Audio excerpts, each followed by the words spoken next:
Hello everyone.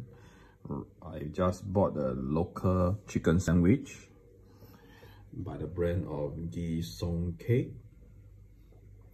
So everything you see here, the chicken sandwich and the Portuguese egg tart and this hot soya milk, and they are quite meticulous that they stapled this end of the plastic bag so it wouldn't spill when you carry it.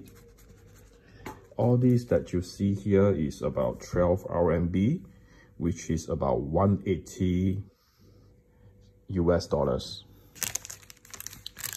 Well, it looks quite different from the picture. It's almost the equivalent of McSpicy in Singapore. Let me try it.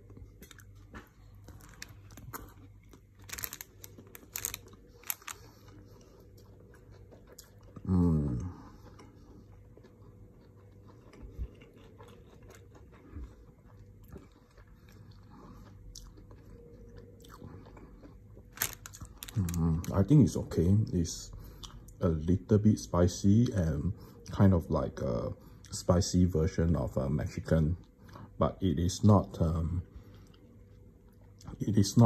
like McSpicy yet. Okay, so I shall enjoy my meal now. It's almost 12 midnight. Bye bye.